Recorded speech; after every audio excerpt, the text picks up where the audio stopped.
Imagine an empire that they just don't care what language you speak or, what gods you worship or how you govern your hometown. They Right. don't want to conquer your land. They definitely don't want to draft your kids into their infantry. I mean, they don't even really want to know your name.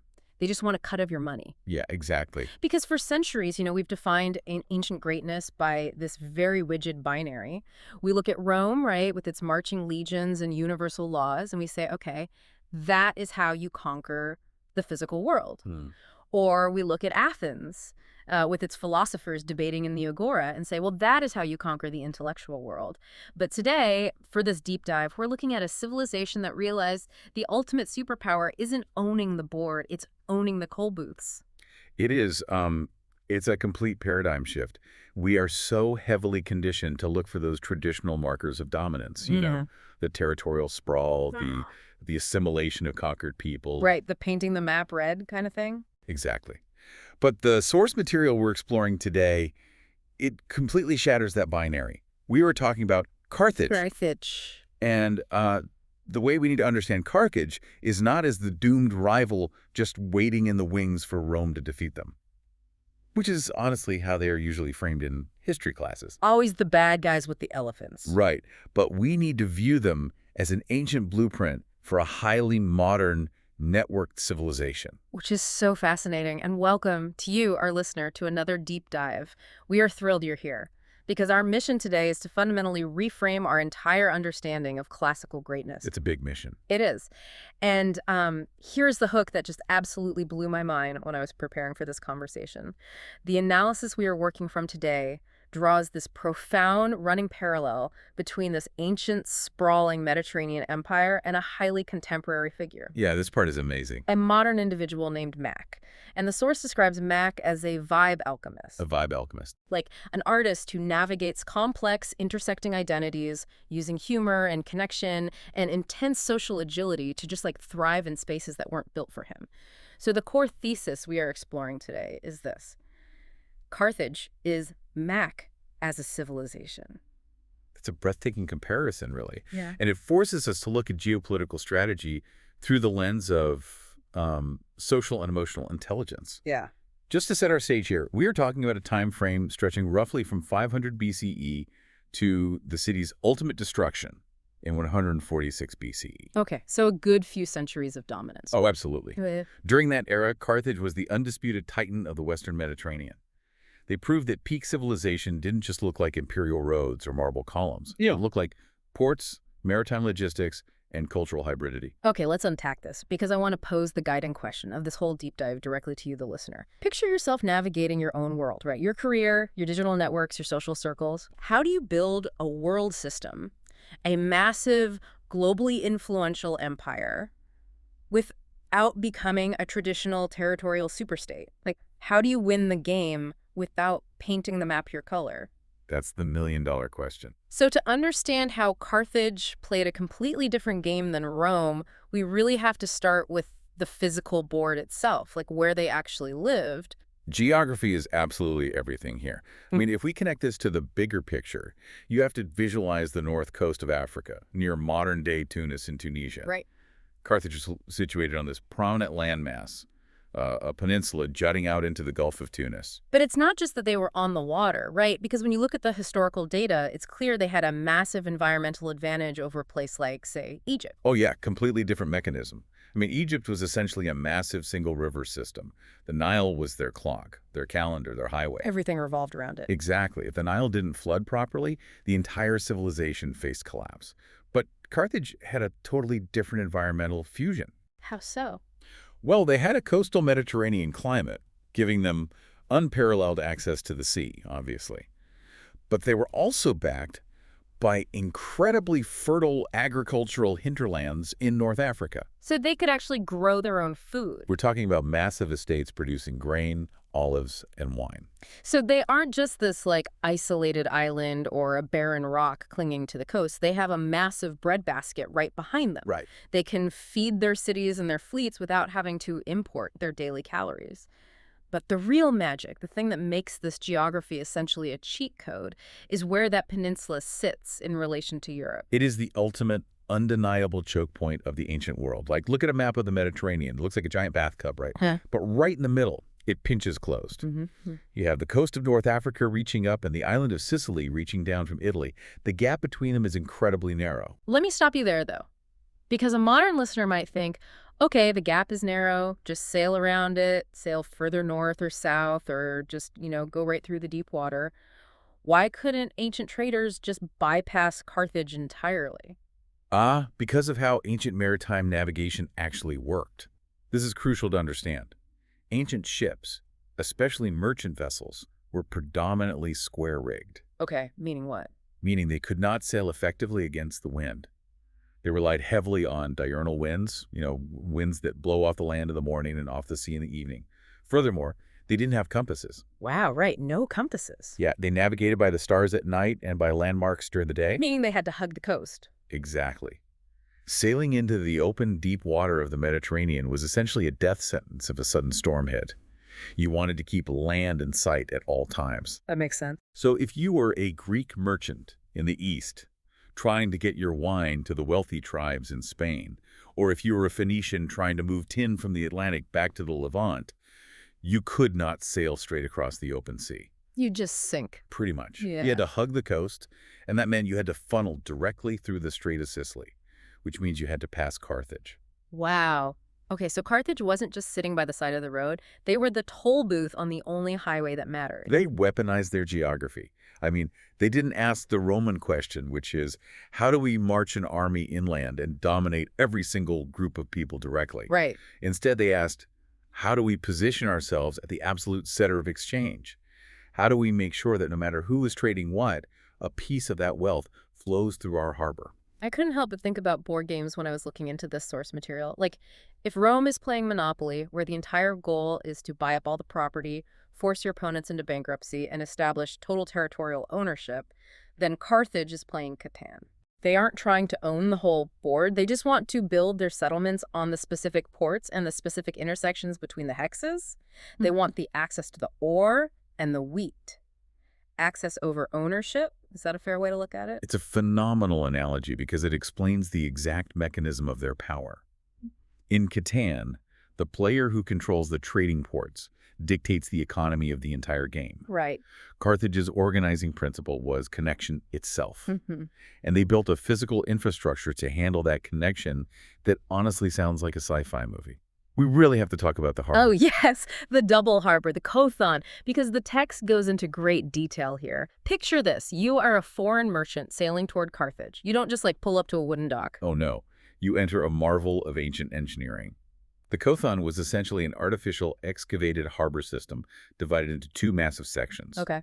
The first section you'd enter was a massive rectangular harbor dedicated purely to commerce. You'd see hundreds of merchant ships from all over the known world. Greeks, Iberians, Egyptians unloading goods. It must have been so loud and chaotic, but the genius is what was hidden behind it, right? Correct. Connected to this commercial harbor by a narrow channel was an inner, perfectly circular harbor, and this was strictly military. Wow. It housed the Carthaginian navy. And right in the center of this circular harbor was an artificial island where the harbor master and the military commanders sat. And the architecture was specifically designed so that the merchants in the outer rectangular harbor could not see what was happening in the inner circular harbor. The warships were completely obscured by high walls. Precisely. It was operational security built into the civic infrastructure. The inner harbor had covered dry docks for over 200 warships. 200. Yeah. They could build, repair, and launch a massive naval strike force at a moment's notice.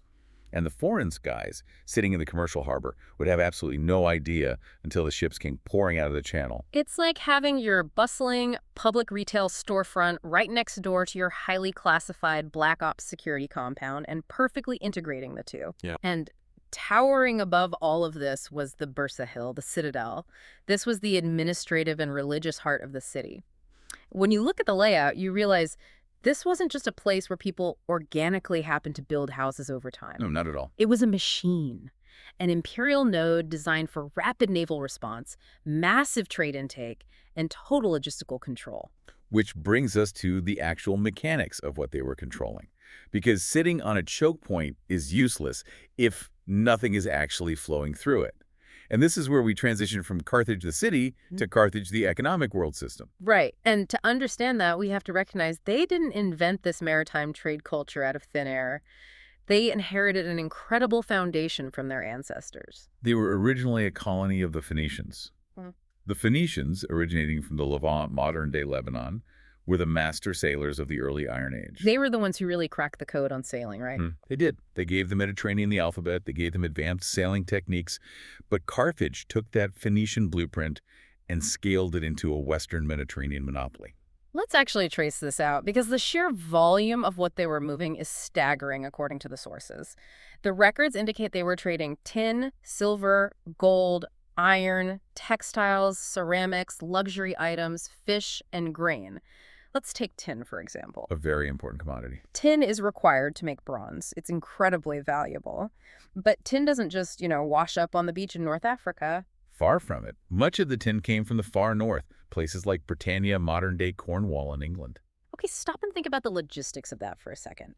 Imagine the journey. You have a shipment of raw tin mined in ancient Britain. It has to be loaded onto a ship, sailed down the treacherous Atlantic coast of Gaul, past the coast of Iberia, navigated through the Pillars of Hercules, the Strait of Gibraltar, into the Mediterranean, then brought to Carthage, processed, taxed, and then traded for fine ceramics from the east or gold from sub-Saharan Africa.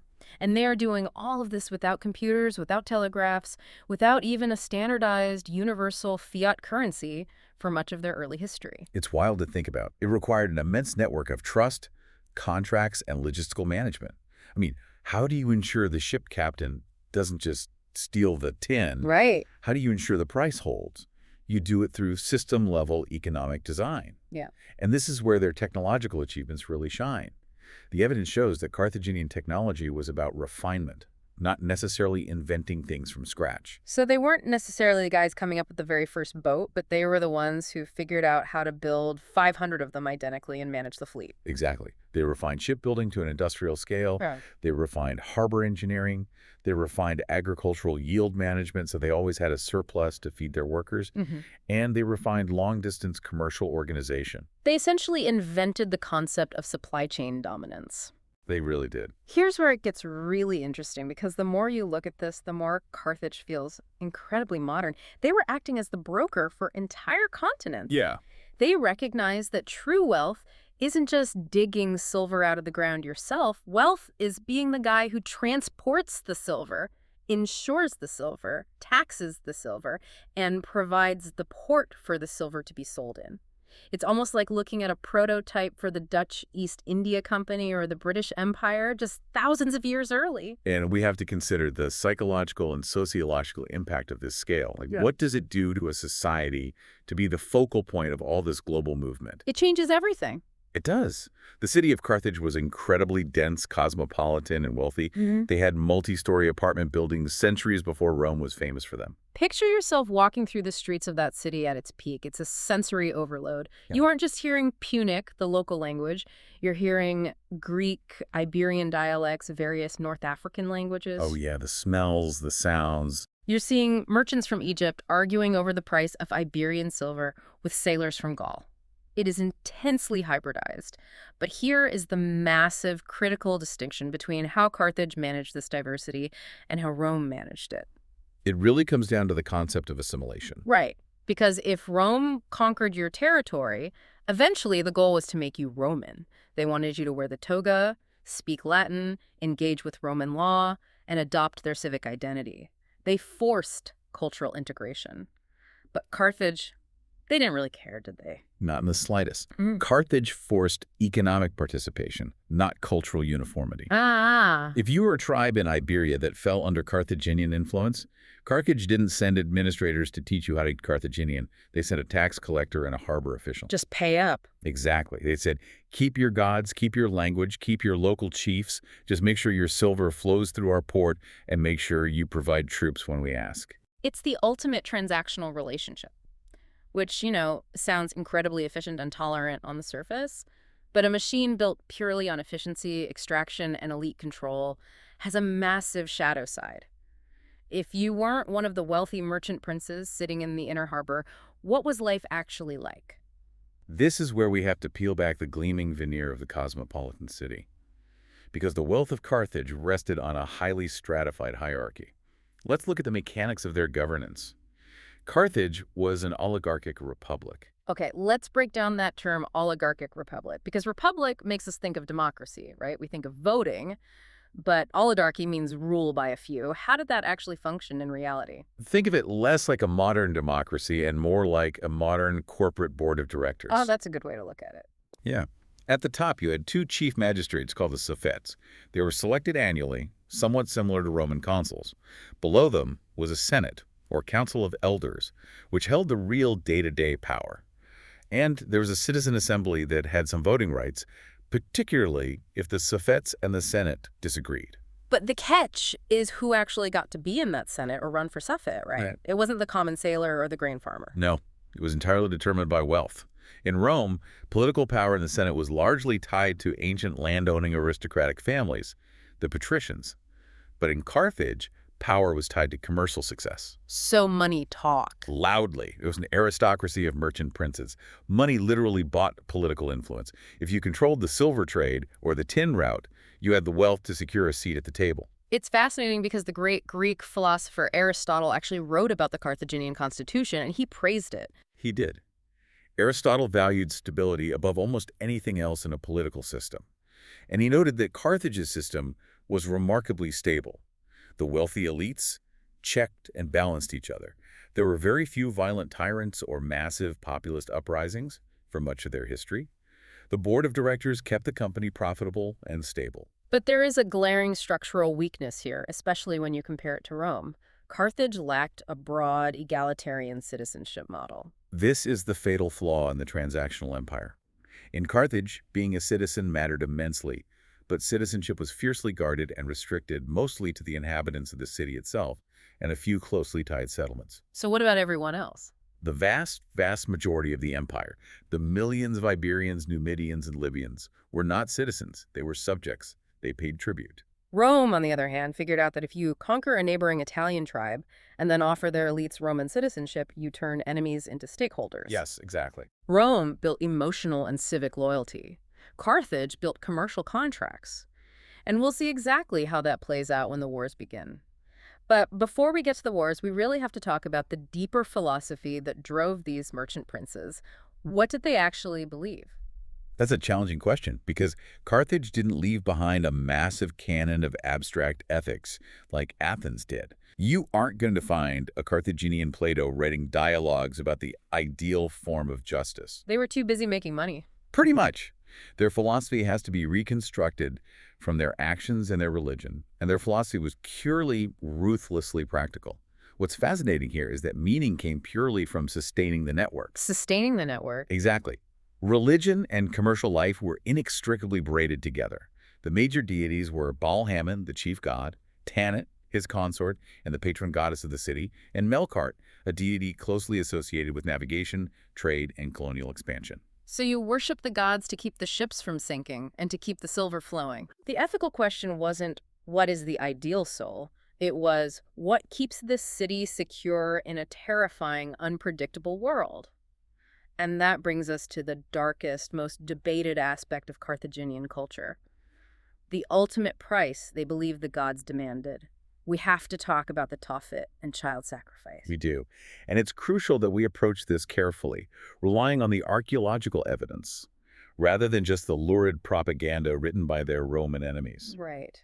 And as always, we are just impartially reporting what the source material and historical data provide. Exactly. For a long time, historians wanted to dismiss the Roman accounts of Carthaginian child sacrifice as mere wartime slander, the ancient equivalent of saying the enemy eats babies. Because that's a pretty common way to demonize your enemy in ancient times. It is, but the physical evidence tells a different story.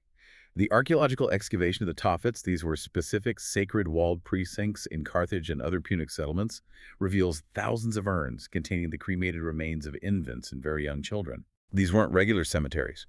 The inscriptions on the stone markers, the stelae, directly dedicate these children to Baal, Hamon, and Tanit, often in fulfillment of a vow made by the parents. I read this in the material and I just had to stop and sit with it. How do we square this? Like, how does a society that is so sophisticated, so cosmopolitan, with multi-story buildings and international supply chains, engage in something that feels so viscerally horrifying to us today? We understand it by looking at the terrifying mechanics of their existence. Yeah. The Mediterranean was a wildly dangerous place. A single sudden storm could wipe out a fleet of 50 merchant ships, bankrupting a powerful family overnight. Just gone. A drought could starve the city. The stakes of survival were absolute.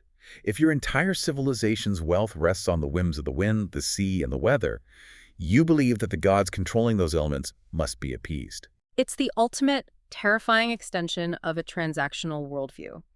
If you are a merchant who believes everything has a price, then the price for saving the city from a plague or ensuring the safe return of a massive fleet can't just be a goat or some grain. No. The most valuable thing you possess is your lineage, your child. It really reveals a society living under immense psychological pressure. Precisely. It shouldn't be romanticized away, but it shouldn't be viewed as cartoonish evil either.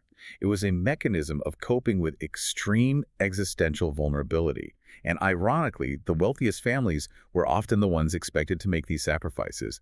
It was the ultimate tax paid to the universe to keep the network functioning. So ancient empires are rarely a story of good guys versus bad guys. I mean, Rome built its empire on the backs of millions of brutally exploited enslaved people working in mines and massive plantations. Absolutely. Carthage built its empire on aggressive economic extraction, mercenary armies, and a religious system demanding agonizing sacrifices.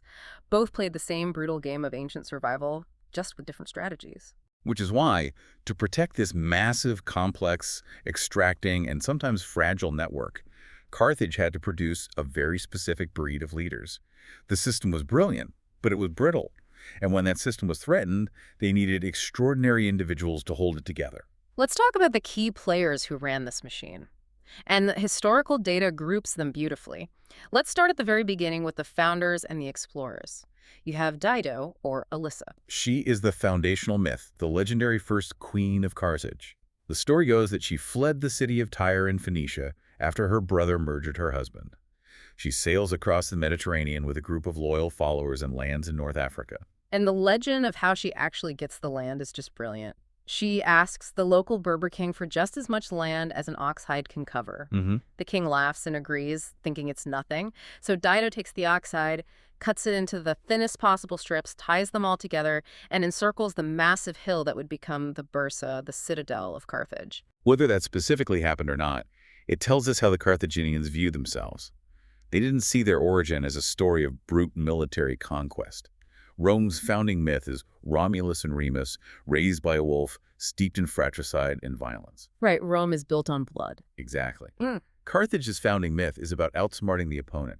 It's about cunning, negotiation, and maximizing a limited resource. But moving from myth to documented history, we have the explorers. And these guys prove that Carthage wasn't just sitting back waiting for trade to come to them. We have Hanno the Navigator. Hanno's voyage in the 5th century BCE is one of the great naval achievements of antiquity. He sailed a massive fleet out past the Pillars of Hercules into the terrifying open Atlantic Ocean and turned south, sailing down the west coast of Africa. Which was basically falling off the edge of the map for them. It was. The accounts suggest he made it as far as modern-day Senegal, perhaps even the Gulf of Guinea. He encountered crocodiles, hippos, and what he described as hairy people that his interpreters called gorilli. Which is literally where we get the modern word gorilla. It's incredible. And while Hanno went south, another explorer, Hamilco, went north. He secured the Atlantic routes along the coast of Iberia and Gaul, locking down the tin trade we talked about earlier. Right. These weren't just curious adventurers. This was state-sponsored corporate espionage and monopoly building. Exactly. But the figures who truly define the Carthaginian drama, the ones who had to navigate the collision between the Carthaginian network and the Roman military machine, belonged to a single extraordinary family, the Barcids. This is the era of the Punic Wars, Punic being the Roman word for Phoenician. And we have to start with the patriarch, Hannibal Barca. Hamilcar comes to prominence during the First Punic War. Carthage and Rome had just spent decades fighting a grinding, horrific war over control of Sicily, and Carthage lost. A huge blow to them. It was a devastating blow to their economy and their pride. But Hamilcar didn't accept defeat. He essentially goes rogue. He takes an army to Iberia, Spain, and ruthlessly carves out a massive new territorial empire for Carthage. He secures the incredibly rich silver mines of the region and establishes a new recruiting ground for mercenary armies. He essentially builds a shadow empire to replace the one they lost in Sicily. Yes. And then his son-in-law, Hasdrubal the Fair, takes over. But Hasdrubal isn't just a conqueror, he's a diplomat. He founds a new capital there, New Carthage, or modern-day Cartagena. He shows that Carthaginian expansion could involve urban planning, intermarriage with local tribes, and deep alliance building. But Hasdrubal is assassinated, which sets the stage for the main event, Hamilcar's son, Hannibal Barca. Hannibal. I mean, if Rome was the unstoppable force, Hannibal was the immovable object. Or maybe the other way around. He is universally recognized as one of the greatest military tacticians to ever walk the earth. Without a doubt. And we have to talk about what he actually did, because crossing the Alps sounds like a neat hiking trip until you look at the mechanics. It was a logistical nightmare that bordered on madness. In the Second Punic War, Rome expected Hannibal to stay in Spain or try a naval invasion. Instead, he marches tens of thousands of infantry, thousands of cavalry, and 36 war elephants out of Spain, across southern Gaul, and straight up into the freezing, treacherous passes of the Alps as winter is approaching. How do you even feed an elephant in the snow? With extreme difficulty. He lost roughly half his army to the elements, hostile mountain tribes, and starvation before he even reached Italy. Half his army? Yeah. But the psychological shock to Rome was absolute. Hannibal had bypassed their massive navy and dropped a veteran army right into their backyard. Yeah. And once he was in Italy, he demonstrated why he was a genius. We have to talk about the Battle of Cannae. Yes, the text mentions Cannae as a perfect double envelopment, but I want to break down exactly how that maneuver works, because it's brilliant. Let's do it. You have a massive Roman army, roughly 80,000 men, marching straight at a smaller Carthaginian army of about 50,000. How does the smaller army not just survive, but completely annihilate the larger one? Through psychological manipulation and physics. Yeah. Hannibal deployed his infantry in a long line, but he intentionally bowed the center of the line outward, bulging toward the Romans. Okay. And he put his weakest troops in that center bulge. The Romans, whose entire doctrine was basically march straight ahead and crush whatever is in front of you, slammed into that weak center. And naturally, the weak center starts to buckle and retreat backward. Exactly as Hannibal planned. The Carthaginian center slowly backs up, drawing the massive Roman infantry block deeper and deeper into the Carthaginian formation. The Roman soldiers think they're winning. They think they're pushing them back. Right. They push forward, crowding closer and closer together until they are packed so tightly they can barely swing their swords. While the Roman infantry is pushing into the center, what is happening on the flanks? This is where Hannibal's elite troops come in. He had positioned his heavy African infantry on the far left and right edges of his line. As the Romans pushed into the center, these elite troops remained stationary. So the Carthaginian line morphed from a bulge pointing outward into a deep U-shape, wrapping around the Romans. And then the trap closes. Right. The elite Carthaginian infantry wheels inward, attacking the Romans from the sides. Simultaneously, Hannibal's cavalry, which had just chased the Roman cavalry off the battlefield, returns and crashes into the rear of the Roman infantry. Yeah. The double envelopment is complete. The Romans are surrounded on all four sides. It was less a battle and more an industrial slaughter. Rome lost perhaps 60,000 men in a single afternoon. It is still studied in military academies today as the perfect tactical victory. And we have to give credit to the guys riding those horses because Hannibal didn't do this alone. The analysis specifically highlights Maharbal and the Numidian cavalry. The Numidians, from North Africa, were arguably the finest light cavalry of the ancient world. They rode bareback, without bridles, controlling their horses purely with a rope and their knees. That takes immense skill. It does. They were incredibly fast, terrifying skirmishers who would ride in, unleash a volley of javelins, and retreat before the heavy Roman infantry could even react. They were the key to Hannibal's ability to control the flow of the battlefield.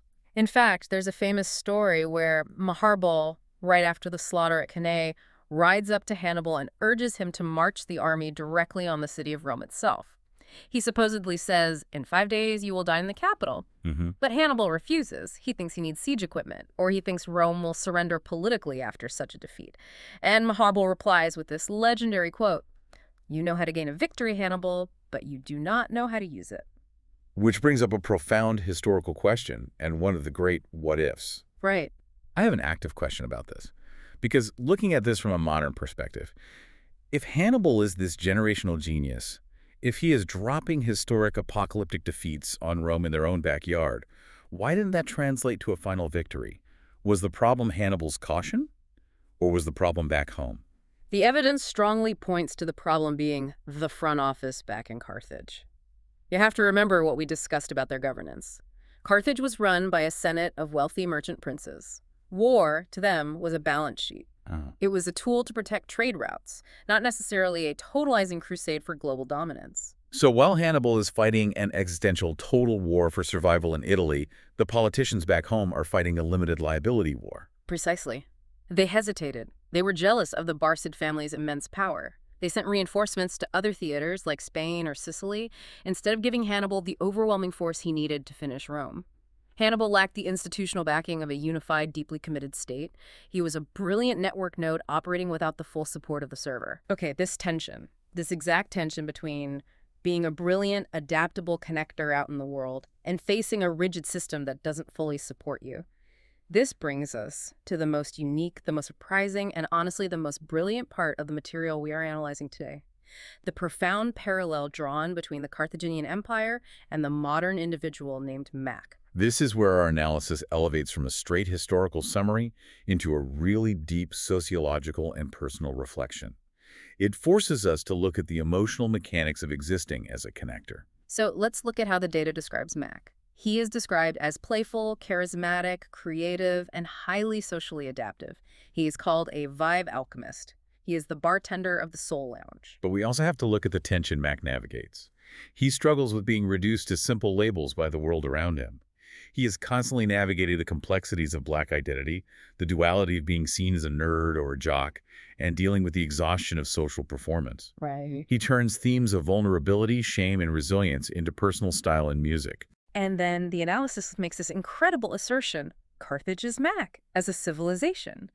When I first read that, I thought, wait, how does a guy dealing with modern social labels map onto an ancient maritime empire? But when you break down the actual mechanism of how they both operate, it is remarkably precise. Let's explore that mechanism. Yeah. The first point of comparison is mastering the environment through social intelligence. Think about how a bartender controls a room. Okay. A great bartender doesn't yell or physically force people into corners. They read the room. They know how to shift the tone, mix the energies, decide who gets cut off, and introduce disparate groups of people to keep the vibe going and the money flowing. They manage social capital. Yes. Mac the bartender is exactly Carthage the harbor master. Carthage created geopolitical interaction zones. They turned their ports into spaces where Phoenicians, Iberians, Greeks, and Africans could all interact under Carthaginian influence. They managed the flow of economic capital exactly how a vibe alchemist manages a room. The second point of comparison is finding identity through combination, rather than purity. Mac struggles with a world that wants to put him in a single, easily defined box. The world wants a simple label. Right. But Mac knows his truth is complex. He wants to honor all the intersecting identities inside him. Carthage operated the exact same way on a macro scale. They weren't purely Phoenician anymore, but they weren't entirely African, and they certainly weren't Greek or Roman. Exactly. Their immense power came from being a composite self. They drew maritime tech from the Levant, agricultural wealth from Africa, silver from Spain, and mercenary tactics from Numidia. They were an amalgamation, and they refused to apologize for it. Here's where it gets really interesting for me. Usually, history books treat Carthage as two-dimensional. They are just the evil rival with the elephants waiting for Rome to beat them. But mapping Carthage onto a modern person trying to navigate spaces that weren't built for them completely changes the emotional resonance of the history. It absolutely does. I read this and I thought, Carthage is the kid at the party who doesn't fit into the standard cliques. The jocks are over here, the theater kids are over there, and Carthage doesn't perfectly align with either. So, instead of trying to force themselves into a box to be accepted, they decide to just stand by the stereo, control the O chord, manage the drinks, and control the exits. I love that analogy. They realize that if you can't be the king of the clique, you become the indispensable connector between all of them. This raises an important question about what the analysis calls radical authenticity. Mac, at his best, isn't fake. He's emotionally intelligent and code switches to make people comfortable, but he doesn't flatten his own underlying personality to do it. Right, he stays true to himself. Yes. Carthage displayed geopolitical radical authenticity. They didn't try to imitate Greece or Rome to gain legitimacy. They didn't suddenly start building philosophy schools to look intellectually Greek or try to form massive citizen infantry legions to look militarily Roman. They stayed true to their distinctly Punic merchant maritime core. And we have to talk about the use of humor and the facade of being just a vibe. The analysis notes that Mack uses humor as both a shield and a bridge. It hides a deeply sharp intelligence and emotional complexity. If you underestimate him as just a funny guy, you miss the genius underneath. How does that map to Carthage? Carthage weaponized that exact same underestimation. To the aristocratic, land-owning Romans, Carthage looked like a city of soft, greedy merchants. They had this smiling, cosmopolitan, deal-making vibe on the surface. We're just here to trade. Exactly. But underneath that merchant city facade, they were running one of the most effective, ruthless naval and trade empires in human history. Smile first, but have the chessboard completely mapped out underneath the table. They both turned adaptation into their core identity. They couldn't be the biggest, most rigid land empire, so they chose to be the smartest, most flexible connector in the room. But, and this is the tragic pivot of our entire deep dive, what happens when radical authenticity and network flexibility and being the smartest connector in the room runs headfirst into a monolithic machine that simply refuses to stop coming? This brings us to the fall. Because flexibility has a limit when faced with overwhelming, unyielding mass. The reasons for Carthage's ultimate destruction during the Punic Wars are deeply structural. It's too simple to just say Rome was stronger. We have to look at the mechanical failure of the Carthaginian system. Let's break down those structural failures. First, there was the massive financial drain of the First Punic War. When they lost Sicily to Rome, it wasn't just losing land, it broke a major load-bearing gear in their economic machine. It did. They had to pay Rome a crushing war indemnity in silver, which forced them to extract even more ruthlessly from their remaining territories. Which leads directly to the second and arguably fatal structural flaw. The weak integration of their empire. We talked earlier about how Carthage built contracts, not loyalty. They relied on mercenaries who fought for pay and subject territories who paid tribute because they were forced to. They did not build a shared civic identity. It's the difference between hiring a contractor and bringing on a co-founder with equity. Precisely. When the pressure hit its absolute peak during the Second Punic War, this difference proved fatal.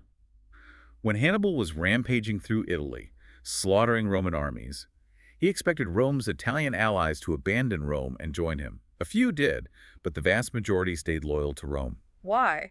Because Rome had given them a stake in the enterprise. They had pathways to Roman citizenship. But when the tables turned and the Roman general Scipio Africanus finally invaded North Africa to attack Carthage directly, Carthage's allies didn't hold the line. The Numidians, who provided that elite cavalry for Hannibal, looked at the changing winds and flipped their allegiance to Rome. The contracts broke under pressure, while Rome's emotional and civic loyalty held firm. Furthermore, we have to look at the two.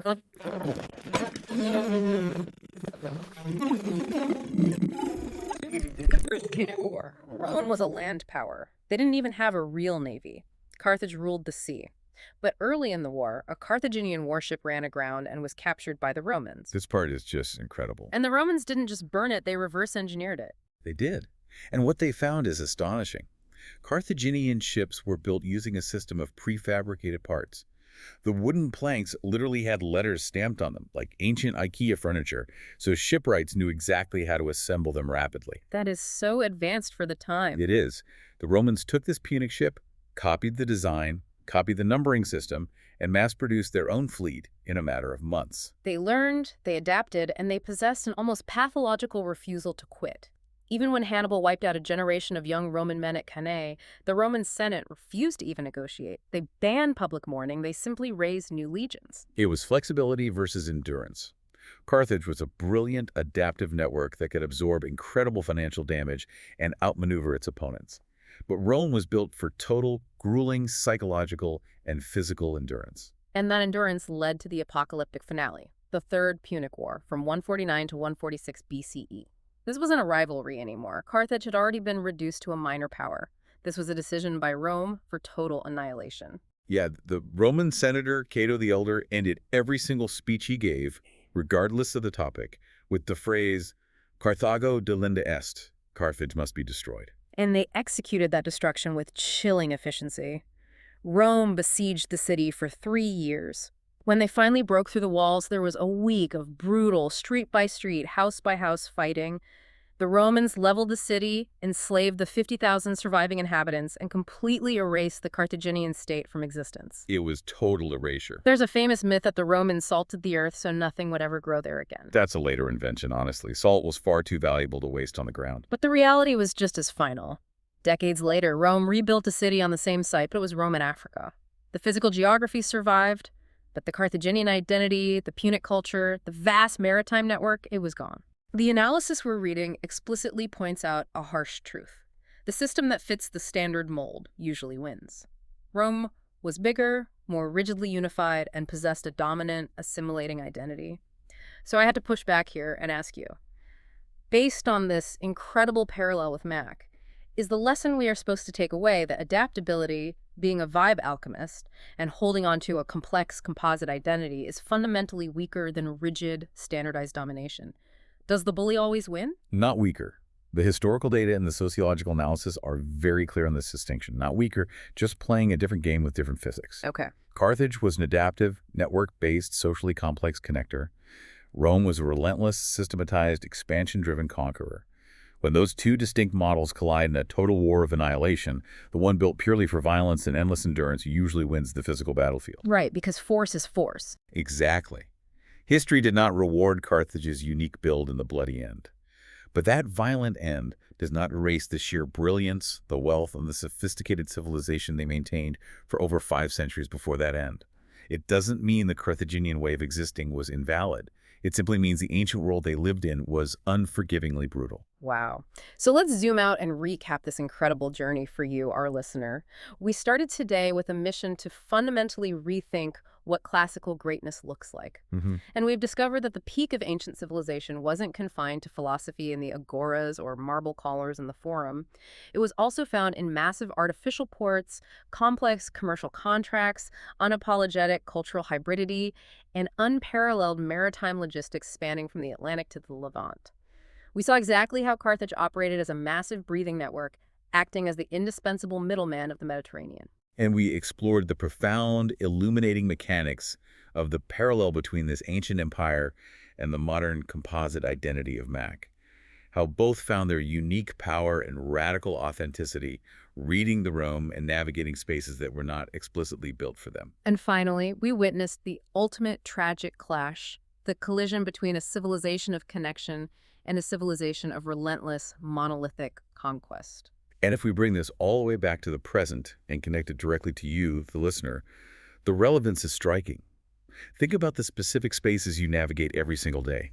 Perhaps you're trying to maneuver through rigid traditional corporate structures. Or maybe you're building decentralized digital communities. Right? Or perhaps you are simply trying to stay true to a complex, multi-layered personal identity in a cultural landscape that constantly demands you pick a simple, easily digestible label.